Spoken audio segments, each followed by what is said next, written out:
Man, it's your boy Eric, aka Young God, coming to you live in the Pink Dungeon. I ain't even gonna do it, man. Getting it to you real raw, rugged, man. And I just want to really talk about something. It's 3 o'clock in the morning right now, and this really hit me that Kodak Black is one of the most important rappers of this generation. I'm not joking or kidding in any type of simple form of anything. This is really serious right now. I feel like he doesn't get his just due in the importance in his lyrics. Like he says some really real stuff. Like everybody, well, a lot of people make street music, but I feel like this street music isn't filtered. You know, I like 21 Savage because his street music is different. It's from a very not like commercial way. It's like from a very real perspective. Like it's from a very dark, like demon, like almost a demonic way. It's real like creepy vibe he gives off right there, and this is very different. That's why I enjoy 21 Savage. But Kodak Black, he gives me like he feel like when I listen to him, I feel like he's my cousin. You know what I'm saying? Like not a specific cousin, but I just feel like he maybe because he is from Florida and he got like the Florida accent, but I feel like he's my cousin. Like he just so relatable in the stuff he says, and it feel like he's in the sewer. Like it feel like this is wrong. Like every other like street record sound like it's a club banger still. Nah, this sound like it's straight in the gutter. You know what I'm saying? Like this is like I ain't washed my neck in 3 months. You know what I'm saying? This is that type of gutter feel. And it's a two songs I'm gonna talk about that gives me that real perspective that is missing in the rap game right now. And I just want to talk about it. First track is Everything 1K. Is brought to you by Wendy's, by the way. But Everything 1K. He says in the beginning of the song, he starts off. He said, "Life ain't rap with a bow tie, but it's still a gift." He said that's crazy to me. Just that's different. That's a bar right there, man. Because when you think about it, he said, "I'm just blessed to be alive." Like he's saying, my life ain't easy. You don't got a bow tie wrapped around it, but I mean, I'm blessed to be here because there's a lot of niggas in this neighborhood, I'm pretty sure, that ain't lived to see 20 or 19 like he did. You know what I'm saying? So that really touched me right there, thinking like, wow, like it's crazy out here that this man here he get to see another birthday, but he probably got cousins and friends and homies and stuff that ain't get to see that. So he like, my life ain't easy, but I'm blessed to be here, and that was just really deep to me. Growing up with no father can be real evil. How I'm supposed to be a man and you ain't even teach him?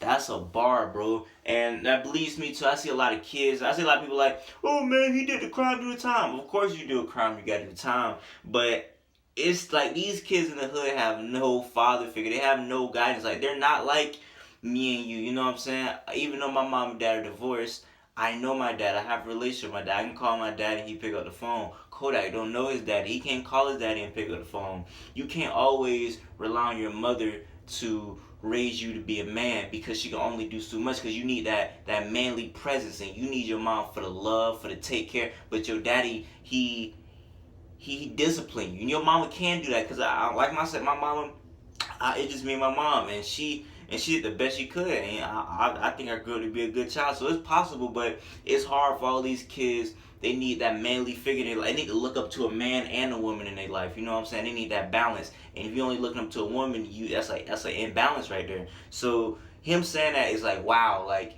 he had no guidance. So he goes to the street and they raised him. You know what I'm saying? That's a sad story, but that's how it goes. You get raised by an OG in the streets that ain't have a daddy when he was growing up. So it's a big cycle, and it's really sad stuff, man. And I just that's the bar that hit me in Everything 1K, and I just really wanted to touch on that. But can I chill? Can I fuck? That song right there, beautiful. But he said, "Will I grow old enough to?" He said, "Will I grow old enough to see my son?" That's hard right there, man. The fact that he has to worry about growing old enough to raise his son, because I'm pretty sure he don't want to put his son in the same cycle that he's in right now where he don't have a daddy, because nobody, no boy, no girl should ever have to go through that, which they don't know either parent or both parents. That should never be a thing. And he's saying that he just hoped that he could be old enough to raise his son, and I really did appreciate that bar right there, because that's what I don't think people understand. It's the lack of guidance.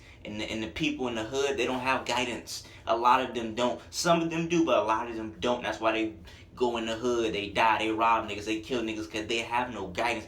It starts at home. That's why I feel like jails is not helping nothing. You gotta send these people in a rehab. You gotta send these people. It's like going to jail. That's not gonna fix nothing at all. Because when they get out, they're gonna do the same thing. We need to send these people to, like I said, like rehab or something to get these people mind right, because they got PTSD. Niggas in the hood are desensitized to violence. Like they don't care.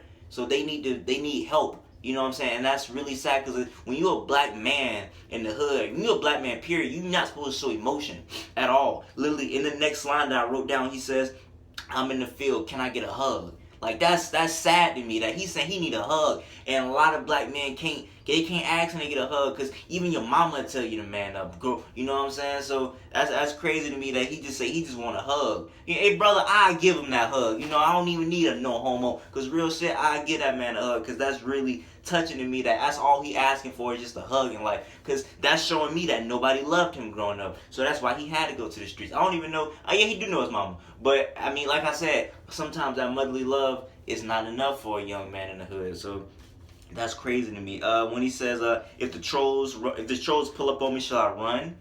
That's crazy, because a lot of people be like, just take the charge. But I mean, he could not. He could be on parole like he is right now. He could be scared the cops going, you know what I'm saying, do him like they did Alton Sterling or some shit. So that's wild to me right there.